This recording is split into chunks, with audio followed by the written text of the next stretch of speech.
Today we will discuss the current affairs analysis dated 13th and 14th June 2020. These are the listed articles we are going to discuss. Let us start our discussion. First news, inclusion of reservation laws in the 9th schedule. So, இப்போ ரீசெண்டாக supreme கோர்ட்டோட comment இருந்துச்சு இல்லை, நான் ஏற்கனவே சொன்னேன்.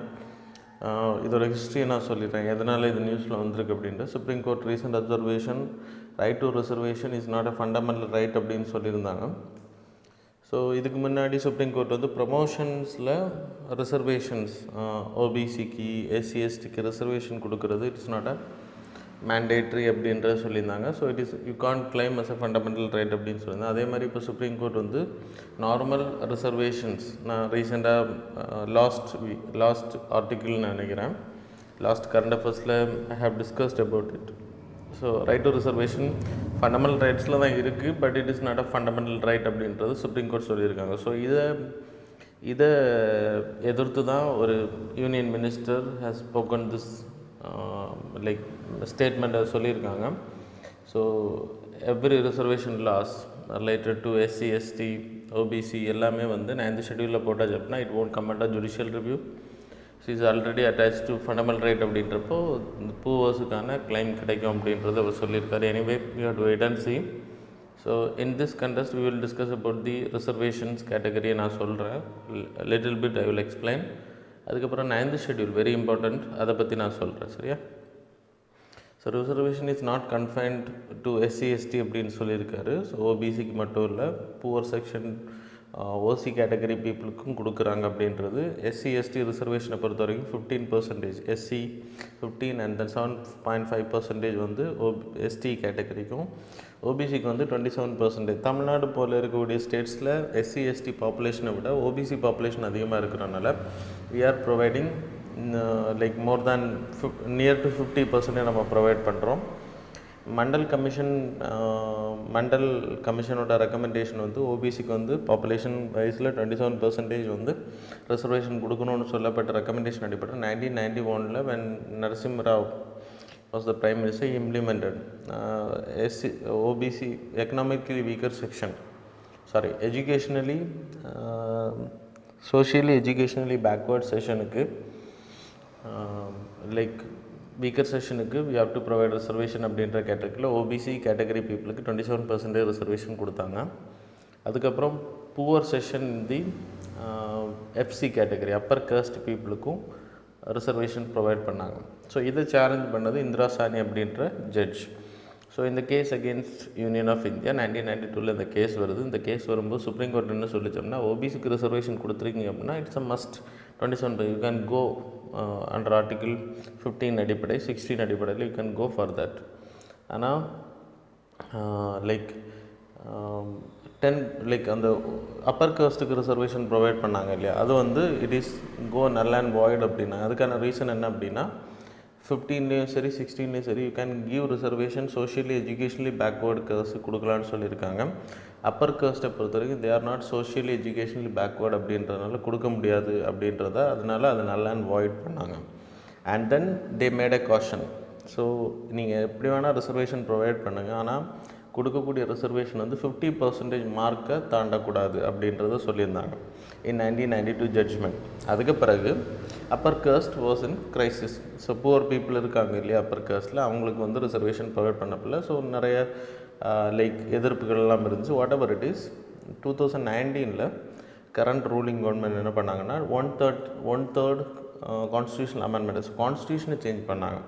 எப்படி supreme court வந்து அதை ரிஜெக்ட் பண்ணிச்சோ 1/3 கான்ஸ்டியூஷனல் அமெண்ட்மெண்ட் ஆக்ட் மூலமாக 10% ரிசர்வேஷன் வந்து 16லேயும் சரி ஆர்டிகிள் 15லேயும் என்ன பண்ணாங்க அப்படின்னா எக்கனாமிக்கலி வீக்கர் செஷனுக்கு வந்து இட்ஸ் நாட் மென்ஷன்ட் அப்பர் கிளாஸுக்கு மட்டும் இல்லை, எக்கனாமிக்கலி வீக்கர் செஷனுக்கு 10% ரிசர்வேஷன் அப்படின்ற ஒரு கிளாஸை கொண்டு வந்தாங்க 15லேயும் சரி 16லேயும் சரி. இதன் மூலமாக என்ன ஆச்சு அப்படின்னா இன்றைக்கி upper class people also getting benefitted by the reservation. Anyway இப்போ தமிழ்நாடு கவர்மெண்ட் நீட் எக்ஸாமினேஷனில் போஸ்ட் கிராஜுவேட் எக்ஸாம் மெடிக்கல் என்ட்ரன்ஸில் வந்து 50% வந்து ரிசர்வேஷன் கொடுக்கணும் அப்படின்னு சொல்லிட்டு நம்மளோட சண்முகம் மினிஸ்டர், லா மினிஸ்டர் வந்து கேஸ் ஃபைல் பண்ணியிருக்காரு. எனிவே சுப்ரீம் கோர்ட் அதுக்கு தான் கமாண்ட் கொடுத்துருக்காங்க, it is not a fundamental right அப்படின்னு சொல்லியிருக்காங்க. எனிவே ஸோ இப்போது 9th ஷெட்யூல்னா என்ன? So we have to wait and see for the supreme court judgement, final ஜட்ஜ்மெண்ட்டுக்கு நம்ம வெயிட் பண்ணி தான் ஆகணும். we can't command on the judgment too. So இந்த 9th ஷெட்யூலில் வைக்கிறத பற்றி யூனியன் மினிஸ்ட்ரி ஏன் பேசினார் அப்படின்னா, 9th ஷெட்யூலோட 1951 உருவாக்கப்பட்ட law schedule. It's a schedule. 13 laws வந்து அந்த டைமில் வந்து 9th schedule is also called as a சாக். யூபிஎஸ்சி திருப்பம் இதில் கொஸ்டின் கேட்டிருக்காங்க. ரெண்டு வாட்டி சைமல்டேனியஸாக கொஸ்டின் கேட்டாங்க. Very important. 31B and 31A அது அந்த ஆர்டிகிள்ஸ் வந்து ஆட் பண்ணப்படும் போது கொண்டு வரப்படுது. 31A என்ன சொல்லுதுன்னா, like government can make agricultural related laws, agricultural reform laws கொண்டு வர முடியும். And abolished ஜமீன்தாரி சிஸ்டத்தை abolish பண்ணாங்க. அக்ரிகல்ச்சரில் if they are making a law, இப்போது லைக் தமிழ்நாடை பொறுத்த வரைக்கும் people are having 10 acres land அப்படின்னா அதை ரெஸ்ட்ரிக்ஷன்ஸ் பண்ணுறாங்க. 5 acres தான் people வந்து வச்சுருக்க முடியும் அப்படின்னா there is a restriction by Tamil Nadu government state list மூலமாக they can make a law 31A மூலமாக. So certain agriculture agrarian reforms இந்த மாதிரி கேட்டகரியில் if they are making some laws, so அப்போ நீங்கள் ஃபண்டமெண்டல் ரைட்ஸை வந்து கிளைம் பண்ண முடியாது. அதில் வந்து எக்ஸம்ஷன் கொடுக்கும். அது மாதிரி 31Bயில் என்ன சொல்லப்படுதுன்னா, விச்சவர் லா என்ன ஃபண்டமெண்டல் ரைட்ஸை வயலேட் பண்ணுற என்ன சட்டங்கள் வந்து உருவாக்கப்பட்டாலும் சரி, if it is violating the fundamental rights, if you put in the schedule 1ல கொண்டு பிளேஸ் பண்ணுறாங்க அப்படின்னா it will not come under judicial review அப்படின்றத சொன்னாங்க. So anyway it was not true. சரியா? அதுக்கு பிறகு சுப்ரீம் கோர்ட் என்ன பண்ணுச்சுன்னா, ஓகே, ஸோ என்ன சட்டங்களை நீங்கள் உருவாக்கி ஷெட்யூல்ஸ் 9ல் வைக்கணுமோ வைங்க, நோ ப்ராப்ளம். ஆனால் ஏதாவது ஒரு நீங்கள் உருவாக்கக்கூடிய சட்டம் it is violating the fundamental rights, we will come. So scrutiny will happen. So judicial review கிடையாது அப்படின்றது இட்ஸ் அ ட்ரூ தான், but it is not a real fact. ஏன் அப்படின்னா, ஃபண்டமெண்டல் ரைட்ஸ் வயலேட் ஆகி நீங்கள் இப்போ ஃபண்டமெண்டல் ரைட்ஸை வயலேட் பண்ணுற ஒரு சட்டம், ஸோ ஃபண்டமெண்டல் ரைட்ஸை ரெஸ்ட்ரிக்ஷன் பண்ணுற மாதிரி you are making a law, then you are placing under 9th schedule அப்படின்னா supreme court will come and struck down the law. So அதனால் supreme court has the authority because basic structure is important இல்லையா? So அப்படி இருக்கிறது it is very important too. So அதை தான் இப்போ சொல்லியிருக்காங்க. Anyway we have to wait and see. இப்போது reservation laws எல்லாம் கொண்டு வச்சாங்க அப்படின்னா it can be safe guarded. அதுதான் அவர் சொல்லியிருக்கேன் 9th ஷெட்யூலில் ப்ளேஸ் பண்ணணும் அப்படின்றது. So I hope you people got it. Second news எடுத்திங்கன்னா ஐஃப்ளோ அப்படின்றது like integrated flood warning system Mumbai. இது நம்ம சென்னையில் ஆல்ரெடி இம்ப்ளிமெண்ட் பண்ணியிருக்கோம். இதை பொறுத்த வரைக்கும் என்ன அப்படின்னா, ஒரு 72 ஹவர்ஸ்லேருந்து 6 ஹவர்ஸ்லேருந்து 72 ஹவர்ஸுக்கு முன்னாடி வார்னிங் கொடுக்குறது. ஃப்ளட் எந்த அளவுக்கு பாதிப்பை உருவாக்கும் அப்படின்றத சிட்டியை பொறுத்த வரைக்கும். இதை பொறுத்தவரை data assimilation module, flood module, அப்புறம் இன்டோனேஷன் மாடியூல், வல்னரபிலிட்டி மாடியூல்னு சொல்லுவாங்க, risk module, dissemination of module.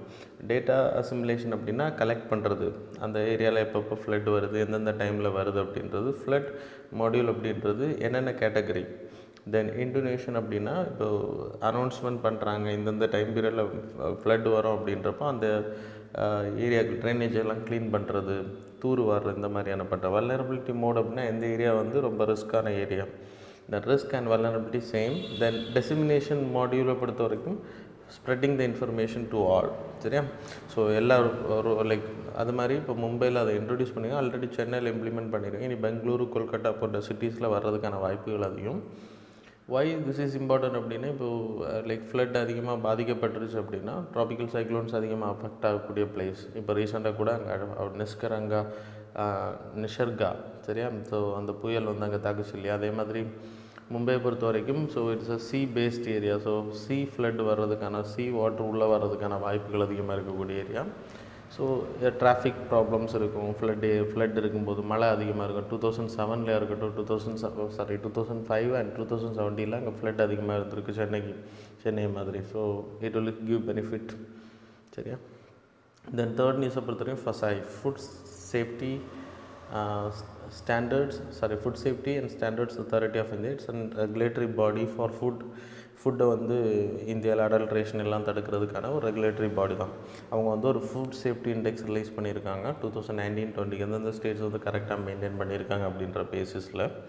அதில் ஹியூமன் ரிசோர்ஸஸ் ஃபஸ்ட்டு பேராமீட்டர், தென் இன்ஸ்டிடியூஷனல் டேட்டா கம்ப்ளைன்ஸ், அவங்க வந்து எப்படி சட்டத்தை மதிக்கிறாங்க அப்படின்றது.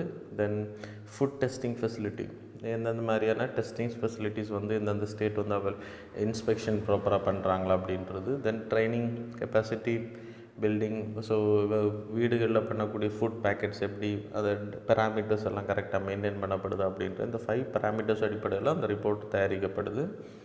ஸோ இதை வேர்ல்டு ஃபுட் சேஃப்டி டே அன்னைக்கு ரிலீஸ் பண்ணாங்க. ஸோ குஜராத், தமிழ்நாடு, மகாராஷ்டிரா பிக் ஸ்டேட்ஸில் this 3 states are in top hygiene அடிப்படையில்.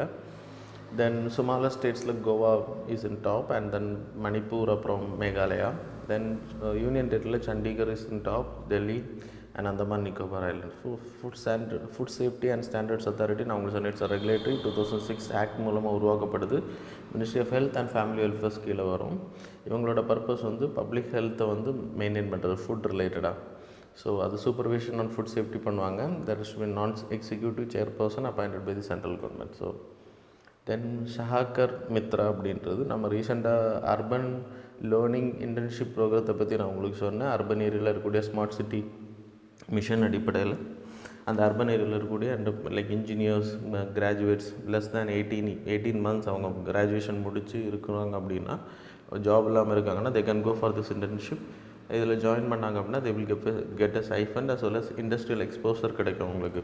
அதே மாதிரி இப்போது ஷஹாக்கர் மித்ரா அப்படின்ற ஒரு ப்ரோக்ராமை லான்ச் பண்ணியிருக்கேன். அக்ரிகல்ச்சர் மினிஸ்ட்ரி இதை லான்ச் பண்ணியிருக்கு. நேஷ்னல் கோஆப்ரேட்டிவ் டெவலப்மெண்ட் கார்பரேஷன் மூலம் அக்ரிகல்ச்சர் ரிலேட்டடாக கிராஜுவேஷன் முடிக்கக்கூடிய ஸ்டூடெண்ட்ஸ் யாரெல்லாம் இருக்காங்களோ they can get it to it. So biotechnology ரிலேட்டடாக ஸோ த ஸ்ட்ரீம்ஸ் போட்டிருக்காங்க. So anyway people can study. So who are completed corporation, finance, international trade, forestry, rural development, project management, agriculture, business, இந்த மாதிரியான eligibility category எல்லாமே agriculture allied, அப்புறம் IT etcetera இது எல்லாமே provide பண்ணி உங்களுக்கு எல்லாமே ட்ரைனிங் கொடுக்க போகிறாங்க internship category. So that is important. 4 months training plus அதுக்கு சைஃபன்ஸ் கொடுப்பாங்க. Then India and Tanzania relationship. So நம்மளோட பிரைம் மினிஸ்டர் தான்சானியாவோட பிரசிடென்ட் கிட்ட பேசி லைக் தேங்க்ஸ் சொல்லியிருக்காங்க. அதுக்கான ரீசன் என்ன அப்படின்னா, இந்தியன் சிட்டிசன்ஸ் நம்மளோட டயஸ்போரா அங்கே நிறைய இருக்காங்க, NRI people are there. So அவங்கள ரெஸ்கியூ பண்ணுறதுக்கு தே ஹெல்ப்ட். ஸோ தான்சானியாவுக்கும் இந்தியாவுக்குடைய ரிலேஷன்ஷிப் எடுத்துக்கினா 1964 தான்சானியா வாஸ் யூனியன் புதிய ஸ்டேட்டாக உருவாகுது. தன்கானிக்கா அப்புறம் ஜான்சிபார் அப்படின்ற பிளேசஸ் அடிப்படையில் அது உருவாக்கப்படுது. ஹெட் குவார்ட்டர்ஸ்னால் டோடாமா, தரேசலாம். ஸோ இது ரெண்டுமே அஃபிஷியல் டோடாமா, சரியா. அட்மினிஸ்ட்ரேட்டிவ் கேபிட்டல் தான் தரேசலாம். தென் ஈஸ்ட் ஆஃப்ரிக்காவோட பகுதியில் வருது. மெயின்லி ஈஸ்டர்ன் சைடில் like ocean, Indian ocean boundary.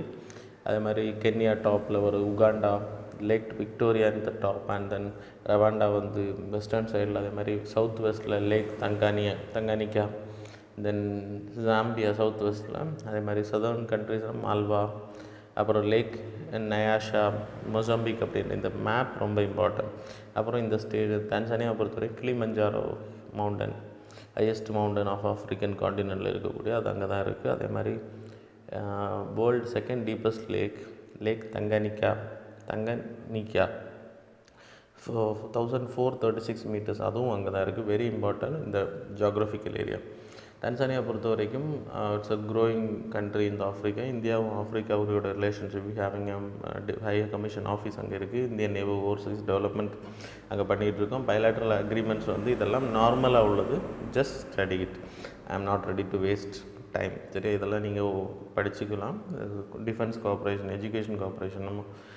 நம்ம இந்தியாவை பொறுத்த வரைக்கும் தான்சானியாவோட ட்ரேடிங் பார்ட்னராக இருக்கும். 60% ஆஃப் தான்சானியா ட்ரேட் இந்தியாவிலேருந்து நடக்குது. We are the most exporter to the Tanzania. Petroleum products are pharmaceuticals, chemicals, motor vehicles. இது இன்டர்நேஷ்னல் ரிலேஷனில் கொஞ்சம் important. Then Tanzania major exports to India எடுத்தோன்னா gold, ore, cashew nuts, pulses, timber products, அப்புறம் gem stones etcetera. So education ரிலேட்டடாக we having a cooperation. Culture ரிலேட்டடாக cooperate பண்ணுறோம். Then Indian கம்யூனிட்டினா 50,000 people of Indian origin settled in தான்சானியாவில் இருக்காங்க trade ரிலேட்டடாக. So அவங்களையும் நம்ம கனெக்டில் வச்சுருக்கோம் டயாஸ்போரா பொறுத்தவரை. India Laos relationship. ஸோ நம்மளோட பிரைம் மினிஸ்டரும் லாவோஸோட பிரசிடெண்ட்டும் பிரைம் மினிஸ்டரும் had a telephonic conversation. So கான்வர்சேஷனை பொறுத்த வரைக்கும் இந்த லைக் மெயினாக COVID-19 சுச்சுவேஷன் எப்படி டேக்கிள் பண்ணுற அப்படின்றத பேசியிருக்காங்க. Both countries were. அப்புறம் restoration of Wat Phou Hindu temple. So culture ரிலேட்டடாக லைக் லாவோஸும் இந்தியாவும் எப்படி இருக்குது அப்படின்றத பேசியிருக்காங்க. ஸோ வெரி க்ளோஸ் ஒர்ஜின் இருக்குது. Because Hindu community, Hindu religion is there. அப்புறம் புத்தாவோட ரிலிக்ஸ் வந்து அவங்களோட ஸ்டேட் கேபிட்டலாக இருக்குது, அந்த கண்ட்ரியோட சிம்பிள் எம்பளமாக இருக்குது. நமக்கு எப்படி அந்த லயனோட எம்பளம் வந்து சிம்பிளாக இருக்கோ, அதே மாதிரி அங்கே புத்தாவோட ரிலிக் வந்து அவங்களுக்கு எம்பளமாக இருக்குது. அதுவும் கல்ச்சர் ரிலேட்டடாக நமக்கு அவங்களுக்கு இருக்கக்கூடிய பொலிட்டிக்கல் ரிலேஷன்ஷிப் எடுத்துன்னா 1956 அவங்க ஸ்டேட் ஆமானா யுனைடெட் செக்யூரிட்டி கவுன்சிலில் நம்ம பெர்மனன்ட் மெம்பராக இருக்கிறதுக்கு தேர் ஹெல்பிங். அது மாதிரி defence cooperation, technical cooperation, everything is same. Like trade ரிலேட்டடாக எடுத்துக்கிட்டாலும் சரி, we are doing lot with Laos. 193.63 US million dollars வந்து ட்ரேட் பேலன்ஸ் இருக்குது நம்ம ரெண்டு பேருக்குமே. அதே மாதிரி கல்ச்சர் ரிலேட்டடாக நான் சொன்னேன், ரிலிக் புத்தா அவங்களோட ஸ்தூபா தாத் லுவாங் ஸ்தூபா வந்து நேஷ்னல் எம்ப்ளமாக இருக்குது. அதே மாதிரி வாத் பாவு டெம்பிள், இது வந்து ஆர்கியாலஜிக்கல் சர்வே ஆஃப் இந்தியா இதை ரிஸ்டோரேஷன் பண்ணுறாங்க. அப்புறம் ஹியூமன் ரிசோர்ஸ் டெவலப்மெண்ட் எடுத்துனா ட்ரைனிங் ரிலேட்டட், நம்ம லைன் ஆஃப் கிரெடிட் கொடுக்குறோம். அப்புறம் எஜுகேஷன் ரிலேட்டடாக we are helping. Then 7th நியூஸை பொறுத்தவரைக்கும் world day against child labour 2020 இப்போது அனௌன்ஸ் பண்ணி protect child from child labour now more than ever. COVID-19 situations இருக்குது, அதில் சைல்டு பீப்புள் வந்து பாதிக்கப்படுறாங்க. ஸோ அவங்கள எப்படி பாதுகாக்கிற அப்படின்றத பற்றி தான் இந்த வருஷத்துக்கான தீமாக இருக்குது. தென் சைல்டு லேபரை பொறுத்தவரை ILOவை பொறுத்தவரை சைல்டு லேபர்ஸ் வந்து 5 to 17 கேட்டகரியில் வர எல்லாமே வந்து சில்ட்ரன்ஸ் அப்படின்ற அவங்கள வந்து எந்த ஒரு ஹெல்த் இம்பேக்ட் ஆகிற மாதிரியான ஜாபில் அவங்கள அலோவ் பண்ணக்கூடாது. இன்டர்நேஷ்னல் லாஸ் எடுத்துகிட்டா United Nation Convention on Rights of Child 1989 அவங்கள வந்து எந்த ஒரு காரணத்தை கொண்டு எஜுகேஷன் என்டர்டெயின் பண்ணணும், அவங்கள வந்து எந்த ஒரு காரணத்தை கொண்டும் லேபர் அலோவ் பண்ணக்கூடாது. எல்லா கண்ட்ரிக்கும் இந்த convention we signed this agreement, நம்ம இந்த கன்வென்ஷனில் சைன் பண்ணியிருக்கோம். அப்புறம் international labour law labour organisation convention எடுத்துக்கிட்டால் மினிமம் ஏஜ் வந்து எம்ப்ளாய்மெண்ட்டில் அலோவ் பண்ணுறதுக்கு ILO கன்வென்ஷன் 138 அதை நம்ம ரீசெண்டாக சைன் பண்ணோம் இந்த ரெண்டு கன்வென்ஷனும். So very important. இதை UPSC அப்போவே கேட்டாங்க, 2017 இல்லைனா 18 கொஸ்டின்ஸ் கேட்டாங்கன்னு நினைக்கிறேன். ILO இந்தியன் லேபர் ஆர்கனைசேஷனில் convention 138 we signed and then Indian labour organisation convention 182 related to worst forms of child லேபரை தடுக்கிறதுக்கான சட்டங்கள் தான் இதெல்லாமே. இந்தியாவை பொறுத்த வரைக்கும், வேர்ல்டை பொறுத்த வரைக்கும் 152 million children between 5 to 17 are in child labour. அதே மாதிரி 73 million people child labours are in hazardous industries. Age எடுத்துக்கிட்டிங்கன்னா 5 to 11, அப்புறம் 12 to 14, 15 to 17 எடுத்திங்கன்னா ஒவ்வொரு ஏஜில் எந்தெந்த சில்ட்ரன்ஸ் வந்து ஒர்க் பண்ணுறாங்க. 5 to 11 தான் உங்களுக்கு 48% சில்ட்ரன்ஸ் ஆர். மெயினாக வந்து அக்ரிகல்ச்சர் ரிலேட்டட் ஆக்டிவிட்டீஸ் எடுத்திங்கன்னா 71%, மற்ற சர்வீசஸ் கேட்டகரியில் 17%, 12 இண்டஸ்ட்ரியல். இது எங்கே UPSC பொறுத்த வரைக்கும் எங்கே இது யூஸ்ஃபுல்லாக இருக்கும் அப்படின்னா, while writing about child labour articles essay எழுதும்போது, அதே மாதிரி சொசைட்டி பேப்பரில், சோஷியல் இஷ்யூஸ் பேப்பரில் they will ask question. Paper 1க்கு இம்பார்ட்டன்ட் இது, பேப்பர் 2க்கு இம்பார்ட்டன்ட், பேப்பர் 3க்கு இம்பார்ட்டன்ட், அப்புறம் எத்திக்கல் இஷ்யூஸில் வரும். ஸோ அப்புறம் எஸ்ஏ பேப்பருக்கு வரும். So very important article. So இந்தியாவை பொறுத்த வரைக்கும் வி ஹேவிங் லைக் சில்ட்ரன்ஸ் எடுத்துக்கிட்டால் நம்ம 5 to 18 வரைக்கும் வி ஆர் கன்சிடரிங் சில்ட்ரன். அதே மாதிரி 5 ஸ்டேட்ஸில் வந்து ரொம்ப அதிகமாக சைல்டு லேபர் இருக்குது சட்டங்கள் இருந்தது. உத்தரப்பிரதேஷ், பீகார், ராஜஸ்தான், மத்திய Pradesh, Maharashtra.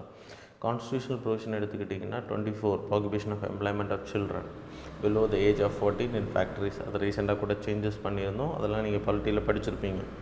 Article 21A right to education கொடுக்குறது. அதே மாதிரி state shall in particular direct its policy towards securing the health strength of workers, men and women, and the tender age of children are not abused, and that citizens are not forced by economic necessity to enter a vocation unsuited to their age or strength. Article 30ல் directions கொடுத்துருக்கோம். அப்புறம் initiatives எடுத்திங்கன்னா Guru Swamy committee 1979ல் we made central government formed this like committee for against child labor issues எப்படி tackle பண்ணுறது. அதே மாதிரி child labour prohibition and regulation act வந்து நம்ம பாஸ் பண்ணி 1986ல் அதை தடுக்கிறதுக்கு 1987ல் we having a national child policy, child labour policy. இது எல்லாமே சோஷியல் இஷ்யூஸ் டாபிக்ஸில் டிஸ்கஸ் பண்ணியிருப்பாங்க உங்களுக்கு, நானும் டிஸ்கஸ் பண்ணியிருக்கேன் உங்களுக்கு கிளாஸஸில். ஜுவெனல் ஜஸ்டிஸ் ஆக்ட் மூலமாக சைல்டு லேபர் அந்த ஆக்குபேஷனில் ஃபோர்ஸ் பண்ணுறவங்களுக்கு சப்போஸ் அந்த சில்ட்ரன்ஸ் வந்து அவங்களுக்கு ஷெல்டர் கேட்குறாங்கன்னா they have to be provided. Then right to education act 2009 எடுத்துக்கிட்டிங்கன்னா 6 to 14 இயர்ஸ் வரைக்கும் free and compulsory education. Child labour prohibition and prevention ஆக்டை வந்து திருப்பி நம்ம 2016 அமெண்ட்மெண்ட் பண்ணியிருக்கோம். ஆப்ரேஷன் ஸ்மைல், ஆப்ரேஷன் முஷ்கன் எல்லாமே வந்து சைல்டு லேபர்ஸ் வந்து மைனிங் செக்டார்லேருந்து அன்ஆர்கனைஸ் செக்டார்ஸ்லேருந்து மீட்டெடுக்கிறதுக்கு நம்ம பண்ண ஆப்ரேஷன்ஸ். நான் உங்களுக்கு சொன்ன மாதிரி இன்டர்நேஷ்னல் லேபர் ஆர்கனைசேஷனோட convention 138 minimum age of employment, அப்புறம் convention number 182 worst forms of child லேபரை தடுக்கிறதுக்கான இந்த 2 கன்வென்ஷன் ரீசனை நம்ம ராட்டிஃபை பண்ணோம். That's why it is very important. இந்தியாவை பொறுத்த வரைக்கும் என்ன ப்ராப்ளம் இருக்குது அப்படின்னா டிஃபினிஷன் இஷ்யூ. இப்போ ஜுவெனல் ஜஸ்டிஸ் ஆக்டில் ஒரு விதமான இயர் இருக்கும், அது மாதிரி லைக் போஸ்கோ சட்டத்தில் சில்ட்ரன்ஸுக்கு ஒரு விதமான டெஃபினேஷன். ஸோ எல்லாத்துலேயுமே டிஃப்ரெண்ட் டெஃபினிஷன்ஸ். ஸோ அப்புறம் lack of identification. So date of birth வந்து ப்ராப்பராக என்ரோல் ஆகாது. அது மாதிரி ஃபேமிலி என்டர்பிரைசஸில் சொன்னால் ஹோட்டல்ஸில் அவங்களோட சொந்த ஹோட்டலில் சொந்த அக்ரிகல்ச்சர் ஃபீல்டில் போய் தடுக்க முடியாது. Weak enforcement of law, stringent enforcement கிடையாது. Poverty and lack of school like awareness கிடையாது ப்ராப்பராக. லேக் ஆஃப் ஸ்கூல்ஸ், அவங்களுக்கு ஃபுட் இல்லாதனால people are force to like சில்ட்ரன்ஸை வந்து வேலைக்கு அனுப்புகிறாங்க. இதெல்லாம் தடுக்கிறதுக்கு awareness is important, proper education is must. சரியா? இந்த 8th நியூஸ் நான் ஷார்ட்டாக சொல்லிடுறேன், இது ரொம்ப பெரிய article. Digital surveillance for COVID could do more harm than good. So அதில் மெயின் வந்து டெக்னிக்கல் இஷ்யூஸில் 2 சொல்கிறாங்க. ஒன்று வந்து ஃப்ரேம்ஒர்க், லீகல் ஃப்ரேம்ஒர்க் வந்து ப்ராப்பராக இல்லை. இன்னொன்று வந்து இம்ப்ளிமெண்ட். ஸோ இந்தியாவை பொறுத்த வரைக்கும் வி ஹேவிங் இப்போது லைக் ஆப்ஸ் எல்லாம் நம்ம யூஸ் பண்ண டெக்னாலஜி ரிலேட்டடாக நம்ம யூஸ் பண்ணுறோம். இன்றைக்கி ப்ரைவசி ஒரு மிகப்பெரிய கன்சர்னாக இருக்குது இந்தியாவை பொறுத்த வரைக்கும். இந்த டைம் பீரியடில் if you are using digital surveillance, so இது வந்து கார்ப்பரேட் கம்பெனிஸும் தான் ஹெல்ப் பண்ணுமே தவிர லைக் டிசீஸ் ஸ்ப்ரெட் ஆகிறத தடுக்க முடியாது அப்படின்றது first category. We don't have any legal act நமக்கு கிடையாது. WHO ரெகுலேஷன் அடிப்படையிலையும் ஆப்சன்ஸ் ஆஃப் அப்ராப்ரியேட் லெஜிஸ்லேஷன் வந்து கிடையாது நம்ம இந்தியாவை பொறுத்த வரைக்கும். இந்தியாவோட ஸ்டேட்ஸுக்கிட்ட ஸ்டேட்டுக்கு கொடுக்கக்கூடிய ஸ்டாண்டர்ட் ஆப்ரேட் ப்ரொசீஜர் கிடையாது. இப்போ எபிடமிக்ஸ் ஆக்டை எப்படி இம்ப்ளிமெண்ட் பண்ணணும் அப்படின்ற ஒரு ப்ரொசீஜர், ஸ்டாண்டர்ட் ஆப்ரேட்டிங் ப்ரொசீஜர் கிடையாது. அது மாதிரி டிசாஸ்டர் மேனேஜ்மெண்ட் ஆக்டில் standard operating. So they can issue stringent norms. அப்படின்னா இப்போது அந்த பேஷண்ட்ஸை ட்ரேசிங் பண்ணுறது, அவங்க வீட்டு முன்னாடி ஓட்டுறது, ஸோ இதெல்லாமே வந்து அவங்களோட ப்ரைவசி, அவங்களோட ரைட்ஸை வந்து லிபர்ட்டியை வந்து தடுக்குது இல்லையா? ஸோ அதுதான் சொல்கிறாங்க. We don't have any act இருக்குது எபிடமிக்ஸ் டிசீஸை கண்ட்ரோல் பண்ண. So how to control? இப்போ பிரிட்டிஷர்ஸ் வந்து 1897 அந்த டைம் பீரியடில் லைக் அந்த சித்தாப்பன் பிரதர்ஸ் வந்து யூரோப்பியன் இந்த ஃப்ளாக் கமிட்டி மேலே லைக் ஃப்ளாக் கமிஷன் மேலே பாம்பு பிளாஸ்டிங் பண்ணுறதுக்கான மெயின் ரீசன் என்னது? அவங்களோட பிஹேவியர், அந்த வீடுகளில் போய் பெண்களை ட்ரீட் பண்ண, அவங்களுக்குன்னு ஒரு ஸ்டாண்டர்ட் ஆப்ரேட்டிங் ப்ரொசீஜர், அவங்க ஒரு மிருகத்தை மாதிரி நடந்துக்கிட்டாங்க. அது ஒரு ரீசனாக சொல்லப்பட்டுச்சு அப்போ. ஸோ இந்தியாவை பொறுத்தவரை we having distinct culture. So epidemics ஆக்டை கண்ட்ரோல் பண்ணிட்டு ஒவ்வொரு ஸ்டேட்டும் ஒவ்வொரு விதமான ஆக்ஷன்ஸ் எடுக்கிறாங்க. ஸோ ஒரு யூனிஃபைடு ஸ்டாண்டர்ட் ஆப்ரேட்டிங் ப்ரொசீஜர் கிடையாது. ஸோ லைக் கையில் சீல் அடிக்கிறது, அவங்களோட ஐடென்டிட்டியை வெளியிடுறது. ஸோ COVID-19 அஃபெக்டட், அப்போ அவங்களோட like privacy is getting affected இல்லையா? அதே மாதிரி அவங்களோட ஃபேமிலியோட privacy is getting affected because of that. So இது வந்து ப்ராப்பராக இல்லை. ஸோ அது வந்து டெக்னாலஜி வந்து கண்டிப்பாக டிஜிட்டல் சர்வேலன்ஸ் வில் ஹார்ம் அப்படின்றத சொல்கிறாங்க. அதுக்கு பிறகு டெக்னாலஜி ரிலேட்டடாக இம்ப்ளிமெண்டேஷன் ஆஃப் டெக்னாலஜி நமக்கு தெரியும். ட்ரோன்ஸ் யூஸ் பண்ணுறோம், நம்ம ஆரோக்கிய சேத்து ஆப் யூஸ் பண்ணுறோம். ஆரோக்கிய சேத்து ஆப்பை பொறுத்த வரைக்கும் lot of problems are there. நம்மளோட ப்ளூடூத் எப்போவுமே ஆனில் இருக்கணும். ஸோ அது ஒரு பெரிய இஷ்யூ. அண்ட் தென் நம்மளோட காண்டாக்ட் ட்ரேஸ் பண்ணிகிட்டே இருப்பாங்க. ஜியோ ஃபென்சிங் மூலமாக நம்மளை வாட்ச் பண்ணுற ட்ரோன்ஸ் யூஸ் பண்ணுறாங்க அதுக்கு. அதே மாதிரி ட்ரோன்ஸை வந்து அன்ஆத்தரைஸ்டாக பீப்புளோட ப்ரைவேட் ஏரியாஸில் யூஸ் பண்ணுறது. ஸோ இதே மாதிரியான லைக் ப்ராப்ளம்ஸ் நிறைய இருக்குது. ஆரோக்கிய சேத்து ஆப்பை பொறுத்த வரைக்கும் அதில் இப்போ தான் அந்த சாஃப்ட்வேரோட கோடிங்ஸை ரிலீஸ் பண்ணாங்க. You people know that. முன்னாடி அதை ரிலீஸ் பண்ணலை. ஸோ அது எப்படி சேவ் பண்ணப்படுது, எப்படி டேட்டாஸ் வந்து எடுக்கப்பட்டுச்சு அப்படின்றது நமக்கு இப்போ தான் தெரிய வந்திருக்கே தவிர முன்னாடி தெரிய வரல. ஸோ இது எந்த அளவுக்கு ப்ரைவசி அஃபெக்ட் ஆகும்? ஒரு ப்ராப்பர் சட்டம் இல்லை, ப்ராப்பராக டெக்னாலஜி வந்து மிஸ்யூஸ் பண்ணுறதுக்கான வாய்ப்புகள் அதிகமாக இருக்குது. ஸோ இதெல்லாம் தான் இதில் சொல்கிறாங்க. That's all. சரியா? The 9th news, it's 14th news. சரியா? இது வரைக்கும் நான் சொன்னது 13th day news. So lunar polar exploration with Japan கூட, ஜப்பானோட ஜாக்ஸாவும் நம்மளோட ஜப்பான் ஸ்பேஸ் ஏஜென்சியும் நம்மளோட இஸ்ரோவும் சேர்ந்து ஒரு லூனார் போலார் எக்ஸ்ப்ளோரேஷன் பண்ண போகிறோம். after 2023 we are going to launch lander, rover அதெல்லாம் பண்ண போகிறோம். இந்த லேண்டர் அண்ட் ரோவர் மாடலை வந்து பண்ண போகிறது யாருன்னா ஜப்பான். நம்ம பண்ணக்கூடியது லேண்டரோட சிஸ்டம் மாடல்ஸ். அவங்க மாடியூல் பண்ணுவாங்க, நம்ம சிஸ்டம் மட்டும் டெவலப் பண்ணணும் இஸ்ரோ பொறுத்த வரைக்கும். தென் இது எங்கேருந்து லான்ச் பண்ண போகிறோம்னா ஜப்பான்லேருந்து. ஸோ H3 அப்படின்ற rocket. So launch year after 2003 H3 rocket 6 tons தூக்கிட்டு போகக்கூடிய சவுத் போலில் லான்ச் பண்ணோம். நம்ம இப்போ ட்ரை பண்ணோம் இல்லையா, அதே தான்.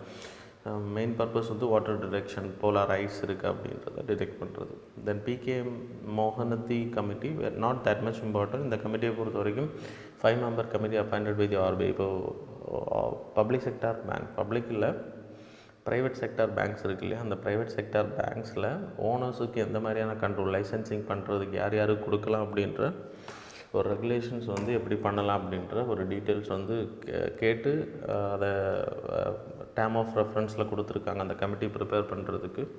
அதில் மெயினாக extent of licence, guidelines, regulations, அப்புறம் எலிஜிபிலிட்டி ஆஃப் பேங்கிங் லைசன்ஸ் யாருக்கெல்லாம் கொடுக்கலாம் அப்படின்றது, அப்புறம் நான் ஆப்ரேட்டிவ் ஃபினான்ஷியல் ஹோல்டிங்ஸுக்கு வந்து அது மாதிரி இனிஷியல் லைசன்சிங் ஸ்டேஜ் சப்சிக்வெண்ட்லி எவ்வளோ இருக்கணும், ஷேர் ஹோல்டிங் எவ்வளோ இருக்கணும், டைல்யூஷன்ஸ் எவ்வளோ அலௌடு அப்படின்றது எல்லாமே வந்து இவங்க இது செப்டம்பரில் இந்த ரிப்போர்ட்டை சப்மிட் பண்ண போகிறாங்க. தென் 11th நியூஸ் வந்து டிரான்ஸ்லொகேஷன் ஆஃப் டைகர்ஸ். டிரான்ஸ்லொகேஷனை பற்றி பேசிக் கொஸ்டின்ஸ் கேட்குறாங்க. சிசேட்டில் கூட பேசேஜில் கொஸ்டின்ஸ் கேட்டிருந்தாங்க. So very important. ஸோ ஒடிசாவை பொறுத்த வரைக்கும் மத்திய பிரதேஷ்லேருந்து ஒரு டைகர், தட் இஸ் MB2, அதோட பேர் சுந்தரி அப்படின்னு பேர். Sorry, not MB2, it's a மேல் டைகர். சுந்தரி அப்படின்ட்டு it's a female tiger. So female டைகரை வந்து டிரான்ஸ்லொகேட் பண்ணாங்க மத்திய பிரதேஷ்லேருந்து ஒடிசா. அதுக்கு முன்னாடி MB2 அது வந்து போச்சிங் பண்ணப்பட்டுச்சு. இப்போ ஒடிசாவில் அது டிரான்ஸ்லொகேட் பண்ணப்பட்டால் அந்த வில்லேஜ் பீப்புள் எல்லாம் அது ரொம்ப டார்ச்சர் பண்ணிச்சு. அண்ட் தென் கில்டு பீப்புளையும் கில் பண்ணிச்சு. 2 people நினைக்கிறேன். யா. ஸோ இது வந்து ஒடிசாவில் பயங்கரமாக எதிர்ப்புகளை உருவாக்குச்சு. அண்ட் தென் ஒடிசா கவர்மெண்ட் இப்போது நான் மத்திய பிரதேஷ் கவர்மெண்ட் டு டிரான்ஸ்லொகேட் பண்ண, திருப்பி ரீலொகேட் பண்ண கேட்டிருக்காங்க. So that's why it was in news. So translocation எந்த அளவுக்கு ஹியூமன் அனிமல் கான்ஃப்ளிக்டை உருவாக்குது அப்படின்றதுக்கு இது எக்ஸாம்பிள். 12th நியூஸை பொறுத்த வரைக்கும் world food prize 2020 Indian American soil scientist கொடுத்துருக்காங்க ரெட்டன் லாலு. வேர்ல்டு ஃபுட் ப்ரைஸை பொறுத்த வரைக்கும் ஃபுட் ரிலேட்டட், நம்ம ஃபுட் அண்ட் அக்ரிகல்ச்சர் ஆர்கனைசேஷனை மாதிரி. ஸோ ஃபுட் ப்ரொடக்ஷனில் என்னென்ன ரிசர்ச் பண்ணப்படுது, so increasing food production with less investment. So இந்த மாதிரியான இதுக்கு வந்து ப்ரைஸ் கொடுக்குறாங்க. அதனால் சுவாமிநாதன், MS சுவாமிநாதனுக்கு க்ரீன் ரெவல்யூஷனில் இந்தியாவில் கொடுத்துருக்காங்க. ஸோ அது ஏன் அப்படின்னா இந்தியாவில் ஃபுட் பற்றாக்குறை நீக்கிறதுக்கு க்ரீன் ரெவல்யூஷன் ஹெல்ப் பண்ணுச்சு இல்லையா, அதே மாதிரி இவருக்கு கொடுக்குறாங்க. இவரோட சாயில் சென்ட்ரிக் அப்ரோச் அப்படின்னா ஃபுட் ப்ரொடக்ஷனை இன்க்ரீஸ் பண்ணுறது வி ஹவ் டு லைக் என்னென்ன மாதிரியான சாயில்ஸ், அது கார்பன் சீக்வஸ்ட்ரேஷன் பண்ணக்கூடியது, which reduce the climate change. So climate change மிட்டிகேஷனை வந்து ஸ்டாப் பண்ணும், mitigates the climate change. So அதுக்கான ரிசர்ச் பண்ணியிருக்காரு, அதுக்காக அவருக்கு கொடுக்கப்பட்டிருக்கு. That's why it was in news. So eligibility இதெல்லாம் அவ்வளோ இம்பார்ட்டன்ட் இல்லை இந்த ப்ரைஸை பொறுத்தவரைக்கும். நார்மன் போர்லாங் அப்படின்றது தான் நேஷ்னல் பீஸ் ப்ரைஸ். அவருக்கு நோபல் ப்ரைஸ் அவருக்கு 1970 கொடுத்தாங்க. குளோபல் அக்ரிகல்ச்சரல், அப்புறம் ஃபாதர் ஆஃப் க்ரீன் ரெவல்யூஷன். இந்தியாவுக்கு ஃபாதர் வந்து MS Swaminathan. Nobel prize for food and agriculture எடுத்துக்கிட்டிங்கன்னா இந்த வேர்ல்டு ஃபுட் ப்ரைஸை சொல்கிறாங்க. சரியா, that's all about 13th and 14th current affairs. Now the time for the PPT. So daily MCQ பொறுத்த வரைக்கும் people know that. So இது 12th PDF-ஓட current அஃபேர்ஸோட questions தான். 13th 14th tomorrow you will get it. So now we can go for the daily MCQ. First question, with reference to India ranking 2020 under NIRF, consider the following statement. India ranking 2020 under NIRF was recently launched by Niti Aayog. Second statement, the NIRF aims to encourage institutes to compete against each other and simultaneously work towards their growth. Which of the following statement given above is or correct? A, one only, B, two only, C, both, D, neither.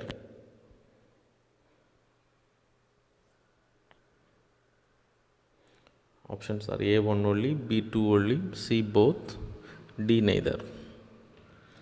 Second question, which of the following statements is are correct with reference to Lonar Lake? Statements are, first statement, it is located in the Himalayas. In the Himalayas. Second statement, it is an aeolian lake in terms of origin. Third statement, it is a notified national geo heritage monument. Select the correct answer using the code given below. First options are, first option 3 only, second option 1 and 3 only, third option 2 and 4 only, fourth option 1, 2 and 3 only. Options are, first option 3 only, second option 1 and 3 only, third option 2 and 4 only, fourth option 1, 2 and 3 only.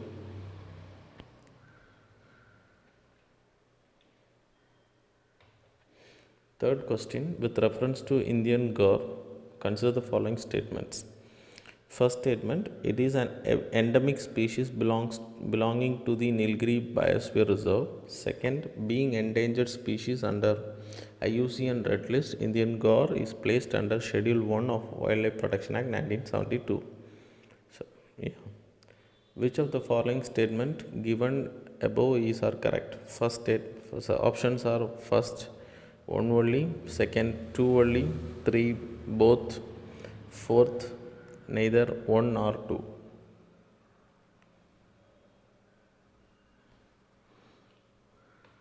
Fourth question, consider the following statements regarding polity.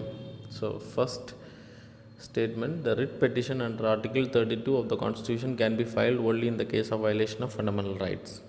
Second statement, the right to reservation is a fundamental right under Article 15 and 16 of the Constitution. Which of the statement given above is are correct? Options are 1, first option 1 only, second option 2 only, third option both, fourth option neither 1 or 2.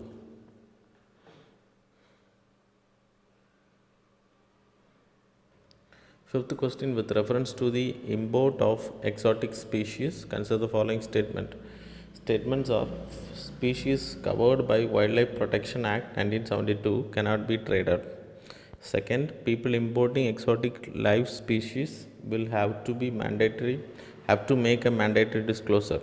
Options are, which of the statements given above is are correct? Options are A 1 only, B 2 only, C both, D neither 1 or 2.